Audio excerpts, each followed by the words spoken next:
Hello दोस्तों, आप सभी का स्वागत है आपके अपने YouTube चैनल मोबाइल वाला सीएससी पर।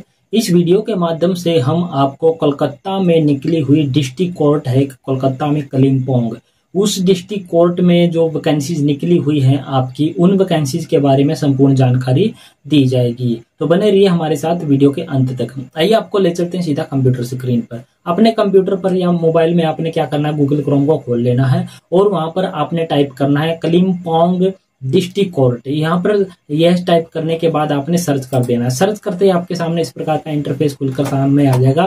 जो पहली वेबसाइट का लिंक होगा वो डायरेक्टली इसके होम पेज पर ले जाएगा, लेकिन आपने होम पेज पे नहीं जाना, आपने रिक्रूटमेंट वाले ऑप्शन पर चले जाना है। रिक्रूटमेंट पर आप जैसे ही क्लिक करोगे तो आपके सामने इस प्रकार का इंटरफेस खुलकर आ जाएगा, जो कि डिस्ट्रिक्ट कोर्ट कलिम्पोंग का यह ऑफिशियल वेबसाइट का होम पेज है। यहाँ पर आपको रिक्रूटमेंट में दिखाई दे रहा होगा, यहाँ पर एक रिक्रूटमेंट आई हुई है जो कि 17 मार्च से आई हुई है और इसकी जो लास्ट डेट आपकी 17 मई 2024 रहने वाली है। यहाँ पर एक डॉक्यूमेंट दे रखा है, पीडीएफ फाइल दे रखी है। जैसे इस पीडीएफ फाइल पर आप क्लिक करोगे तो आपके सामने इस प्रकार का जो पीडीएफ फाइल है 10 पेज की, वो खुलकर सामने आ जाएगी। जैसा कि आप यहाँ पर देख पा रहे हो, office of the district and session जज कलिम्पोंग। यहाँ पर दिखाया गया notification for the recruitment district की category wise judgeship Kalimpong. Kalimpong का जो आपका डिस्ट्रिक्ट कोर्ट है, वहां पर यह वैकेंसी जारी हुई है, जो कि 17 दिन के लिए डेटेड 17 अप्रैल को यह नोटिफिकेशन आया हुआ था। यहाँ पर देख लीजिए, online application are invited citizen of India से कोई भी व्यक्ति है जो इस रिक्रूटमेंट के लिए अप्लाई कर सकता है।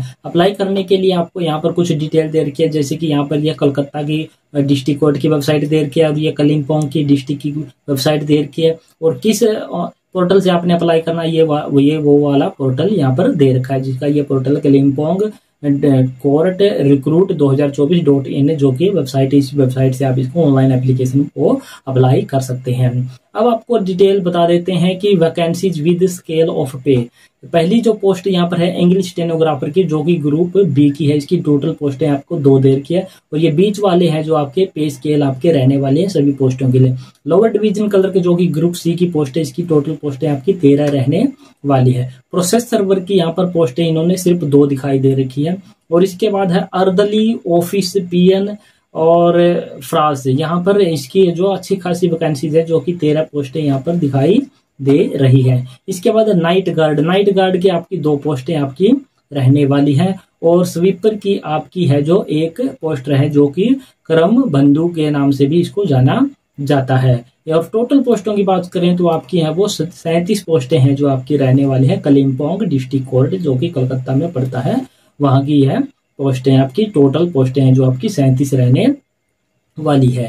इसके बाद बात कर लेते हैं कैटेगरीज वाइज आप वीडियो को पॉज करके आप अपने हिसाब से देख सकते हैं आप किस कैटेगरी से संबंधित है और किस आपको कौन सी कैटेगरी की पोस्टें आपको देखनी। जैसे कि हम यूआर की दिखा देते हैं, ग्रुप डी की है जो 4 पोस्टें हैं, प्रोसेस सर्वर की 1 पोस्ट है, और लोअर डिवीजन कलर की आपकी 3 पोस्टें रहने वाली है। एससी कैंडिडेट की यहाँ पर आपको दिखाई दे रही है। और ये जो ईएस या एक्स सर्विसमैन कुछ यहाँ पर लिखे हुए हैं, तो इनके बारे में एब्रीविएशन की डिटेल यहाँ पर दे रखी है। यूआर का मतलब कि अनरिजर्व्ड है, एससी का जो शेड्यूल कास्ट है, एसटी का शेड्यूल ट्राइब है, ओबीसी ए का दे रखा है, यहाँ पर ईसी का दे रखा है, एक्सटेम्प्टेड कैटेगरी एक्स सर्विसमैन के लिए यहाँ पर लिखा, पीडब्ल्यूडी के लिए यहाँ पर इन्होंने लिखा हुआ है। इसके बाद बात कर लेते हैं आपकी एज एलिजिबिलिटी एज की। आपकी जो मिनिमम है जो एज आपकी 18 वर्ष रहने वाली है, और ज्यादा से ज्यादा आपकी एज है वो 40 वर्ष रहने वाली है। एससी एसटी कैंडिडेट को आपको 5 साल की छूट रहने वाली है, और ओबीसी ए और ओबीसी कैंडिडेट हैं जो आपके पीडब्ल्यूडी वगैरह हैं,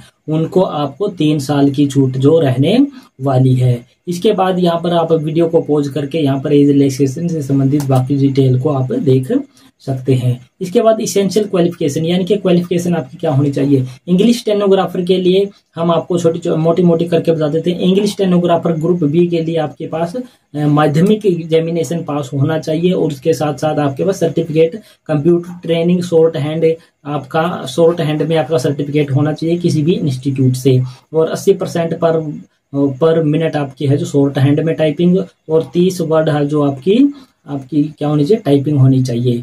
और इसके बाद बात कर लेते हैं लोअर डिवीजन कलर की। लोअर डिवीजन कलर में भी आपकी क्या होनी चाहिए, माध्यमिक पास होनी चाहिए, और इसके साथ साथ सर्टिफिकेट होना चाहिए आपका कंप्यूटर ट्रेनिंग का कोई सर्टिफिकेट आपके पास होना चाहिए। प्रोसेस सर्वर की बात कर लेते हैं। प्रोसेस सर्वर के लिए भी इन्होंने है जो क्या रखी है, आपकी क्वालिफिकेशन 8th ही रखी है, और basic knowledge of computer operation आपके पास होना चाहिए। इसके बाद बात कर लेते हैं ग्रुप डी पीएन की।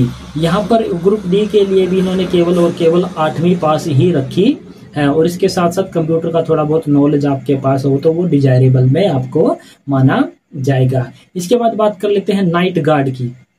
नाइट गार्ड की यहाँ पर इसके लिए भी इन्होंने सिर्फ 8वीं पास का है जो क्वालिफिकेशन रखी है, और इसके लिए ओनली मेल ही इसको लिए अप्लाई कर सकते हैं जो कि नाइट गार्ड की ड्यूटी के लिए है।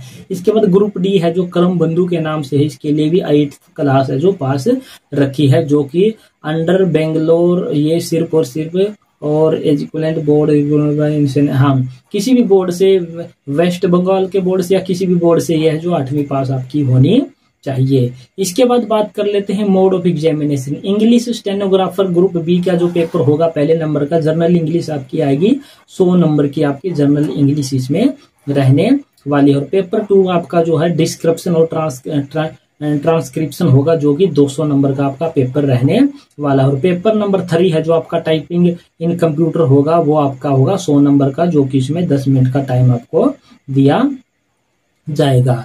और इसके बाद पेपर 3 हो गया। इसके बाद यहाँ पर आप इस वीडियो को पॉज करके अपनी क्वालिफिकेशन को ध्यान से देख सकते हैं कि आपके पेपर में क्या क्या आने वाला है। इसके बाद लोअर डिवीजन कलर का पेपर होगा, वो भी 10 आपका 100 नंबर का होगा, 100 ही क्वेश्चन उसमें आएंगे। स्टेज 2 भी आपका होगा जिसमें आपके इंग्लिश सेक्शन ए में इंग्लिश 50 मार्क की आएगी, और सेक्शन बी में वर्नाक्युलर बेंगलुरु हिंदी लैंग्वेज जो भी आप सिलेक्ट करोगे वो आपके 50 नंबर की आएगी। पर्सनैलिटी टेस्ट आपका, कंप्यूटर ऑपरेशन टेस्ट आपका 30 नंबर का आपका रहने वाला है। उसके बाद personality test and computer test आपका लिया जाएगा। वीडियो को पॉज करके आप इसको पूरा डिटेल में पढ़ सकते हैं।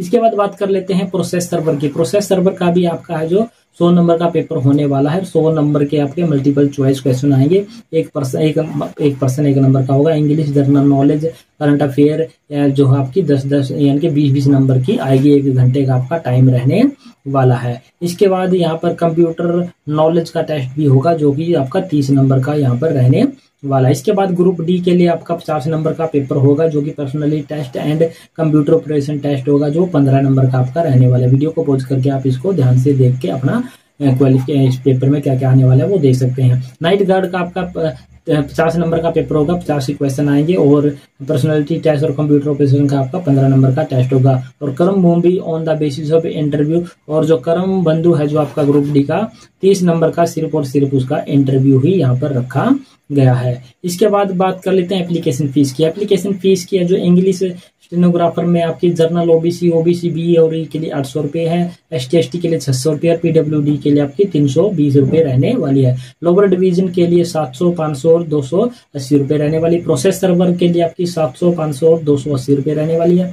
और ग्रुप डी है जो PN नाइट गार्ड है, करम बंधु है, राज है, उसके लिए 400 रुपये। जनरल OBC ए और बी के लिए 400 रुपये, 80 के लिए, और PW के लिए आपके 160 रुपये आपकी रहने वाली है। Bank charge will be applicable in addition to the above amount. Bank charge जो अलग से इसमें आपको पेवेबल होगा।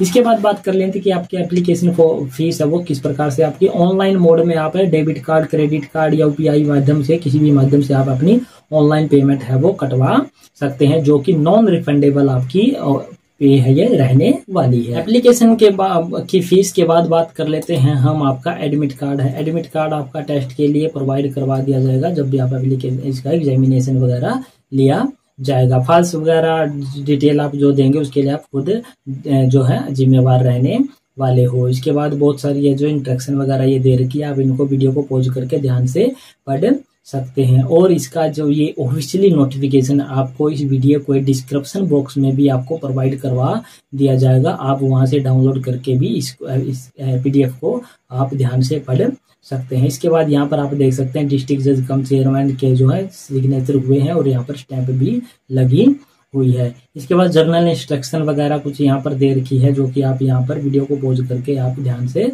पढ़ सकते हैं, जो कि ऑनलाइन एप्लीकेशन फॉर्म है आपका।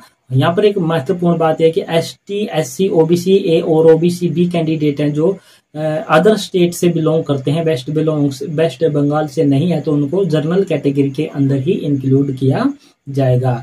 और एप्लीकेशन फीस जो पेड होगी वो पोर्टल के माध्यम से होगी, और इनकी जो एप्लीकेशन फीस है वो भी शायद है जो वो आपकी जर्नल के हिसाब से लगने वाली है। इसके बाद यहाँ पर देख सकते हैं the candidate has to retain the identical photocopies, यानी कि जो एप्लीकेशन फॉर्म में आप फोटो अपलोड करोगे उसकी कम से कम 6 फोटो आपने अपने पास रखनी होगी। और इसका जो ऑनलाइन एप्लीकेशन फॉर्म का अप्लाई करते वक्त मैक्सिमम साइज रखना है जो आपने 200 KB का रखना है, और इसका ये वाला पिक्सल है 200 गुना में 100 का जो पिक्सल आपने रखना है। और इसका जो एप्लीकेशन फॉर्म अप्लाई करने का जो लिंक है ये आपका ये वाला लिंक यहाँ पर रहने वाला है। यहाँ पर आगे देखिए one candidate can apply for one post, एक कैंडिडेट केवल और केवल एक पोस्ट के लिए अप्लाई कर सकता है, अदर अलग अलग पोस्टों के लिए अप्लाई वो नहीं कर पाएगा।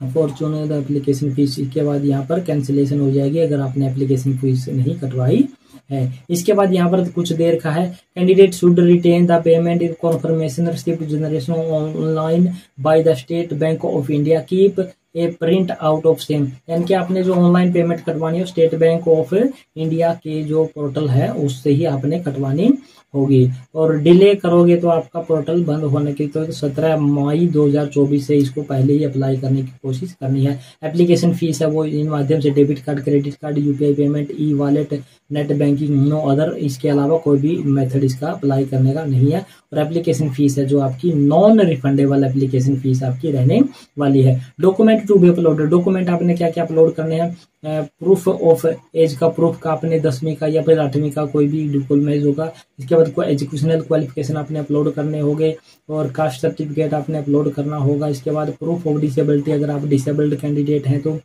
प्रूफ ऑफ एक्सटेंडेड कैटेगरी, अगर आप एक्सटेंडेड कैटेगरी से आते हैं तो एक्स सर्विसमैन के लिए एक्स सर्विसमैन का ऑब्जेक्शन एनओसी जो ऑलरेडी कहीं ना कहीं वर्किंग में होंगे। प्रूफ ऑफ कंप्यूटर ट्रेनिंग, अगर कंप्यूटर ट्रेनिंग का आप डिप्लोमा वगैरह दिखाते हो तो उसका भी आपने सर्टिफिकेट है वो दिखाना होगा। After the online application form upload करने के बाद उसके लिए डाउनलोड करके आपने अपने पास भी रख लेना है।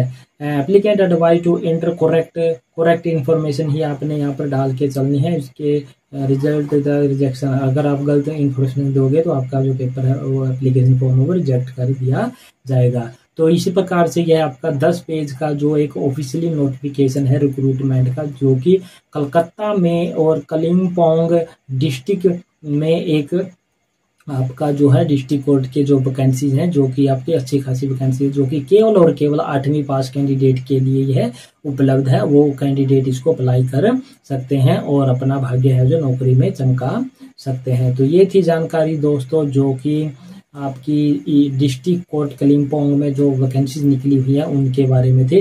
और इसका जो ऑनलाइन एप्लीकेशन फॉर्म किस प्रकार से अप्लाई करना है उसका वीडियो भी हम जल्द ही अपने चैनल पर लेकर आने वाले हैं। तो हमारे चैनल पर विजिट करते रहिए और देखिए कि आपने ऑनलाइन एप्लीकेशन को किस प्रकार से फिल करना है।